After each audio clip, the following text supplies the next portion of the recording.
I wanted to create something that that told a story, that gave ideas, and I wanted to express that through the drums.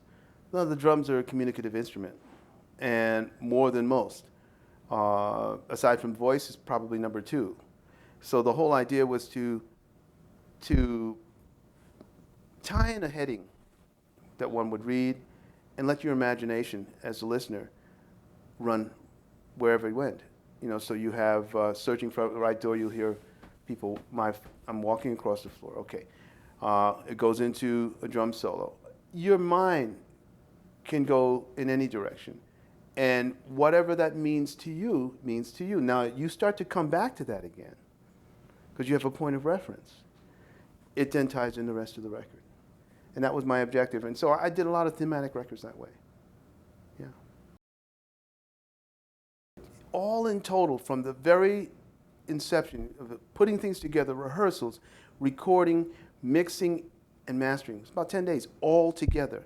Flying to England, coming back, all together, done. I had about a $32,500 budget, and I came home with $10,000 in my pocket, and as profit, because there was no time spent diddling around. Well, the whole idea for me making this record was that I wanted to work, and my objective was to earn a living. I wanted to be part of a band. This would never happen. I can't say that, but the chances are very remote that I would have moved in that direction had if making this record, had I been given the opportunity and the platform and the support by the bands that I was in before to contribute as a full member of the band.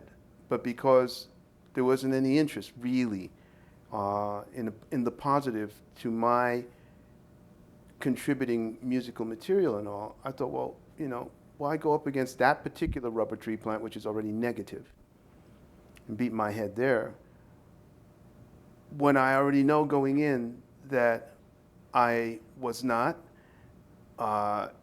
then, more then than now, someone who knew how to even write in any formidable way.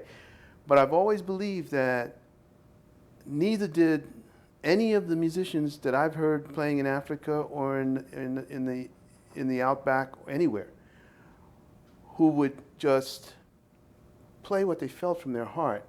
They didn't know how to analyze it. They didn't know which chord or which note. They just played what they felt. And it was because they were inspired.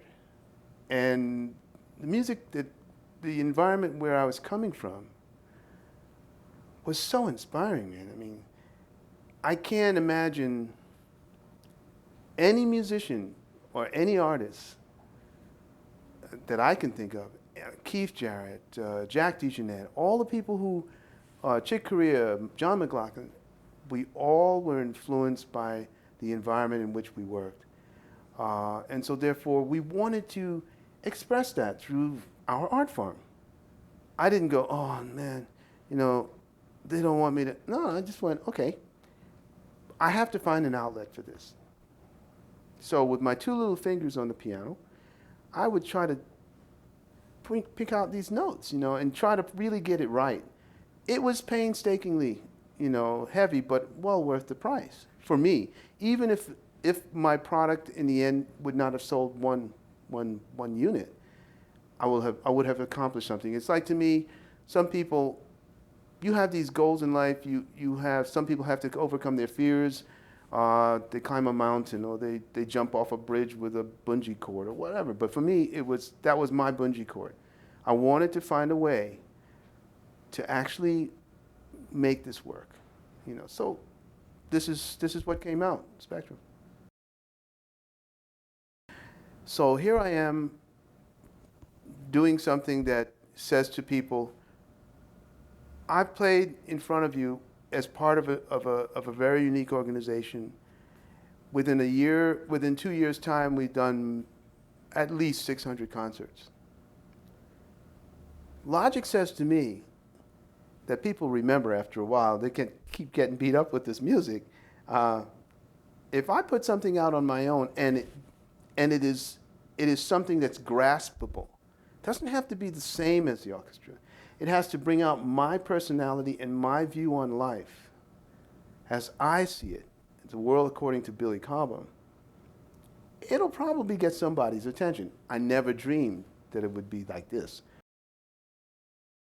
I chose the musicians from past experiences. Let's take Tommy Bolin first. I found that people, they have a tendency to stick in my head when they can play. And when they are very good at what they do. I really don't care about personal relationships if I think that I can work with them. If I really believe that an individual is right for what I'm doing, that becomes paramount.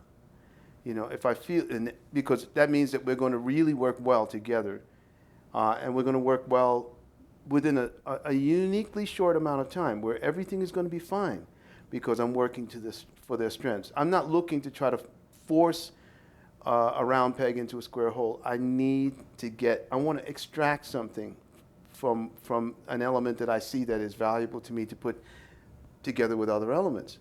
And Tommy, I didn't know well. I really, really liked and respected him just because his personality was just, he was Tom Bolin.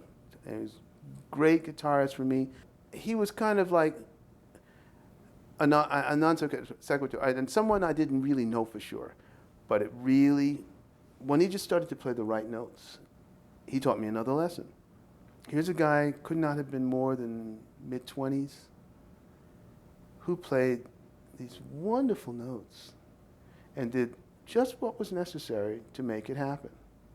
I had one experience with him before in the studio where I think some of it came out and I went, hey, I want to try to work with him, just in my head.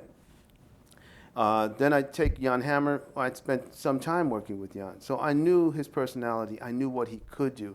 I knew where his strengths were at the time. He could read. He was very intensely, it was about all about the music for Jan. Then, I mean, now we go to Lee Sklar. Lee Sklar, I've always excuse the wrong term, respected his abilities as being kind of like the silent one. He was my Rick Laird in a way, but with a bit more, not a bit, but a few more dimensional parts. Great groove, very easy to work with. And I didn't have much to ask of him. His alter ego was Ron Carter. Same thing. I never talked to Ron about anything. I just put the music in front of him. And that's because I liked to write for the musicians. When you have people like that, with Joe Farrell and Jimmy Owens and Ray Barretto, things happen because those are the personalities that you want to have together to make things go. That's what it's all about for me.